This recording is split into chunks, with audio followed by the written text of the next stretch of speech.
Halo guys, di video kali ini Mimin akan menceritakan film yang terinspirasi dari kisah nyata. Mengisahkan seorang sniper wanita terbaik dalam sejarah dan paling ditakuti pada Perang Dunia Kedua.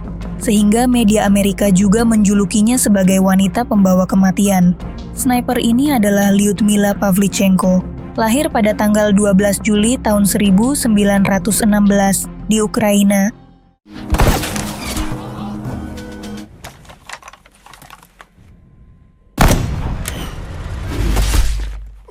Pada tahun 1937, di sebuah perguruan tinggi, seorang remaja yang bernama Lyudmila Pavlichenko telah diterima menjadi mahasiswa Fakultas Sejarah di Universitas Ukraina. Keesokan harinya, Mila bersama kawan-kawan pergi ke tempat hiburan, tapi sebenarnya mereka bingung mau pergi kemana, karena tak ada keputusan mereka pun melakukan lempar koin, dan akhirnya pilihan pergi ke lapangan tembak adalah pemenangnya. Melihat ketika teman laki-lakinya masing-masing diberi peluru, tiba-tiba Mila meminta izin pada instruktur agar ia diperbolehkan ikut menembak. Kemudian instruktur memberikan mereka sebuah senjata dan 5 buah peluru. Instruktur lalu mengajarkan Mila cara menembak yang benar. Ia juga berusaha menembak sebaik mungkin yang telah diajarkan instrukturnya. Setelah melakukan tembakan, mereka semua diminta menyebutkan nama masing-masing keluarga mereka. Instruktur lalu mengecek papan target tembakan. Tanpa diduga Mila mendapat poin tertinggi meski sempat diremehkan oleh teman laki-lakinya itu. Tapi salah satu temannya protes. Dia meminta instruktur untuk kembali mengecek hasil tembakan mereka. Namun instruktur mempersilahkan mereka melihat sendiri hasilnya jika tidak percaya. Saat sedang kuliah, tiba-tiba Mila dipanggil rektor. Ia disuruh mengemasi semua peralatannya ke dalam tas. Ternyata ada seorang perwira yang sedang membaca biodata Mila saat itu. Dia mengatakan kalau Mila sangat berbakat dalam menembak. Perwira itu mendapatkan laporan dari instruktur yang pernah mengajari Mila sebelumnya. Karena hal itu Mila diberi kesempatan untuk mengikuti pelatihan sniper selama 6 bulan. Dan setelah itu ia bisa kembali kuliah lagi. Выдержка есть. Mila akhirnya memutuskan untuk menerima tawaran itu. Sebelum berangkat, Mila pamit kepada ayah dan ibunya. Dalam pelatihan, Mila menempuh pendidikan sniper yang sangat keras. Sang pelatih memperlakukan para peserta pria dan wanita sama saja. Mereka diajari menjadi sniper yang handal.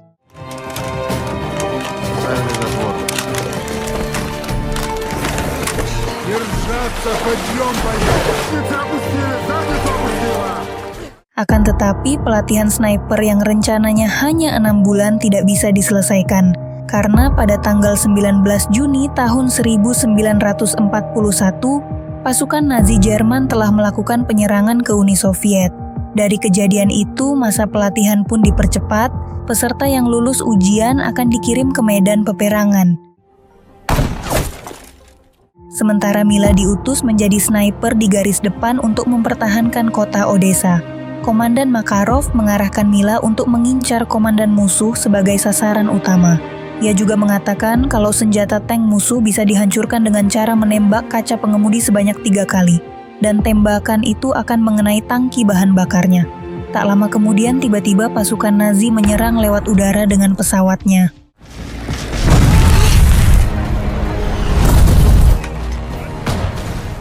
Dalam situasi genting, Mila berusaha menyusuri jalan untuk mencari senjata yang bisa digunakan.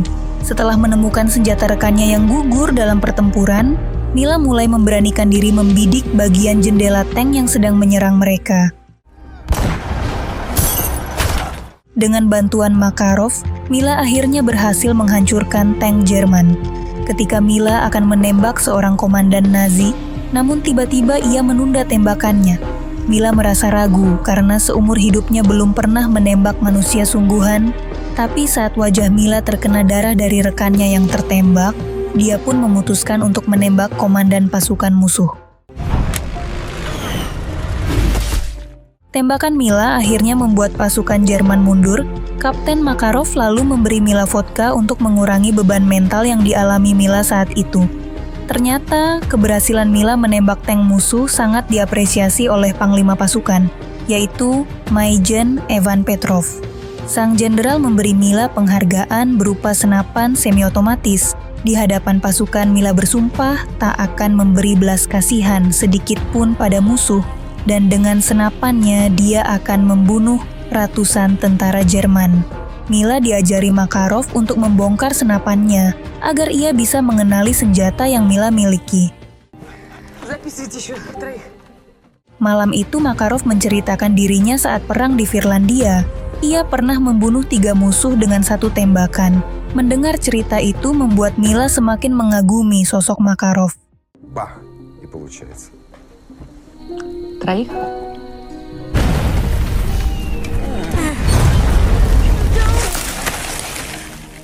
Keesokan harinya di medan pertempuran, Makarov tak menemukan Mila di posisinya. Kemudian rekannya melaporkan bahwa Mila sedang mendekati pasukan musuh. Rupanya saat itu Mila berusaha mencoba menembak beberapa tentara musuh dengan jarak yang lebih dekat.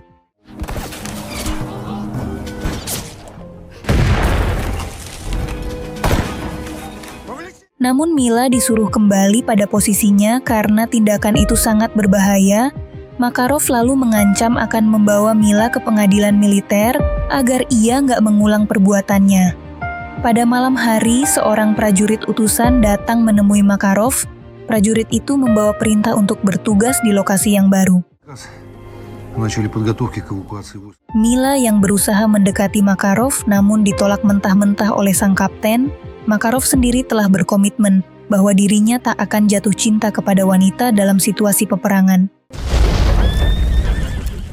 Keesokan harinya, Mila masih kesal dengan Makarov karena telah menolak cintanya. Makarov akhirnya menjelaskan alasannya mengapa ia tak bisa menerima cinta Mila. Makarov tak ingin menerima kenyataan pahit jika kekasih yang dicintainya meninggal dunia karena perang. Mendengar hal itu, Mila mengatakan kepada Makarov kalau dia harus yakin bahwa tak ada yang bisa membunuh mereka berdua. Namun tiba-tiba sebuah ledakan besar membuat Makarov terhempas. Dan beruntungnya dia baik-baik saja, sedangkan Mila mengalami luka yang cukup serius. Kemudian ia dibawa ke tenda untuk mendapat pertolongan. Mila dirawat Dr. Boris yang hampir menjadi tunangannya. Sang kapten berusaha menenangkan Mila dengan berbaring di sampingnya. Melihat itu membuat Boris sangat cemburu karena ternyata dia masih mencintai Mila. Sedikit info dulunya Mila dijodohkan dengan Boris. Namun Mila menolak pertunangan itu karena dirinya harus mengikuti pelatihan sniper. Adegan berpindah ke peristiwa evakuasi kota Sivas, di sebuah pelabuhan yang terletak di semenanjung Crimea. Wilayah itu sedang diserang oleh tentara Jerman. Pasukan Merah berangkat dengan armada perangnya. Namun di tengah perjalanan kapal-kapal mereka dibombardir oleh pasukan musuh dari udara.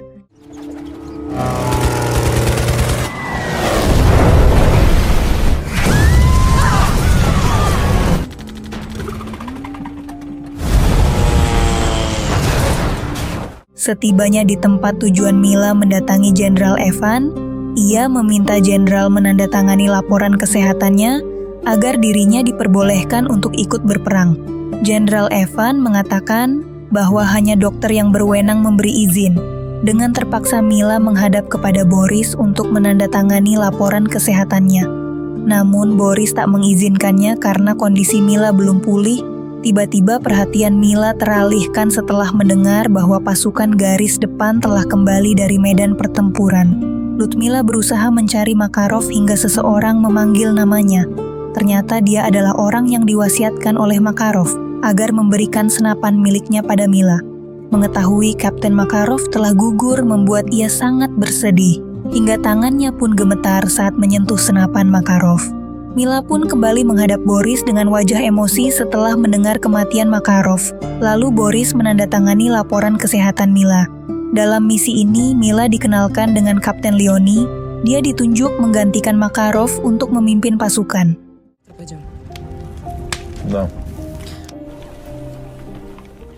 Keesokan harinya Mila yang berpasangan dengan Leoni sedang membidik tentara musuh. Namun kali ini perlakuan Mila terhadap musuhnya sangat berbeda. Ia sengaja menembak kaki dan tangannya agar musuh tersiksa. Melihat itu, Leoni segera menembak mati prajurit tersebut. Terlihat Mila kesal dengan Leoni karena ia ingin agar mereka tersiksa sebelum menemui ajalnya. Mendengar ucapan Mila, sang kapten seketika menasehatinya. Leonie mengatakan peperangan bukan hanya tentang kematian. Masih ada kehidupan yang harus mereka jalani bagi mereka yang masih hidup, dan kehidupan ini tidak hanya untuk balas dendam. Malam harinya, mereka berdua mendapat misi berbahaya menghadapi sniper musuh. Mila selalu diandalkan dalam setiap misi. Ia mampu menguasai medan perbukitan maupun di kawasan bersalju. Dengan tembakan jitunya, Mila membunuh pasukan musuh tanpa ampun, sehingga pasukan Nazi akhirnya berhasil dipukul mundur dari kota Sivas.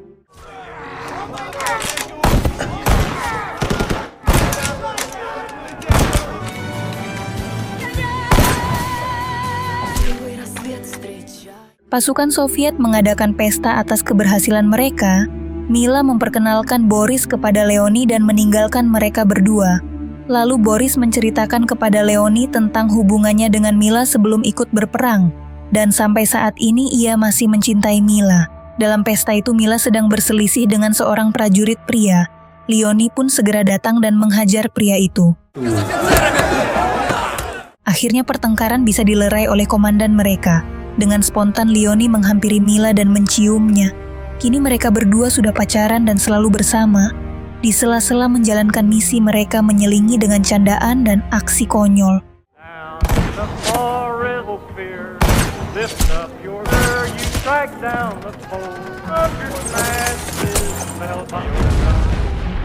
Pada suatu hari mereka berdua sedang berjalan di sebuah kawasan. Tanpa sengaja Leonie menginjak sesuatu dan ternyata kawasan itu merupakan ladang ranjau. Mereka pun segera berlari secepatnya untuk menghindari ledakan ranjau. Karena ledakan ranjau yang begitu cepat, Mila pun memilih untuk tiarap dan Leonie berinisiatif untuk melindunginya dari efek ledakan. Sehingga punggung Leonie pun hancur akibat ledakan ranjau. Saat itu Mila berusaha meminta pertolongan dan akhirnya bantuan pun datang. Mila kembali merasakan kenyataan pahit. Untuk kedua kalinya dia harus kehilangan orang yang dicintainya. Setelah sadar Mila melihat Boris yang sedang merawatnya, Boris sendiri mengaku menyesal telah memberi izin Mila untuk ikut berperang. Ketika sedang dirawat, mereka didatangi seorang perwira yang membawa perintah agar Mila harus tetap bertugas. Karena Jerman mengira Mila telah mati. Mau tidak mau atas perintah itu, Mila harus terjun lagi ke medan tempur dengan keadaan belum sembuh. Ia kembali mengenakan pakai dinas militernya dan akan menghadapi seorang sniper terbaik Jerman. Dari laporan intelijen, sniper musuh sedang melakukan pengintaian di daerah alun-alun. Mendengar itu Mila segera pergi ke sana.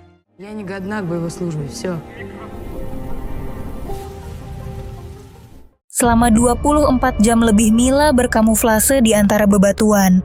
Tapi saat melakukan pengintaian, dia merasakan sesuatu yang tak nyaman di punggungnya. Yang ternyata Mila menyadari jika lukanya belum sembuh dan kembali berdarah. Merasa tak tahan lagi di tempat persembunyiannya, Mila pun keluar. Sedangkan di sisi sniper musuh mengetahui keberadaannya, mereka berdua lalu beradu tembakan. Dan ternyata tembakan musuh hanya mengenai dada Mila, sedangkan sniper musuh telah meregang nyawa.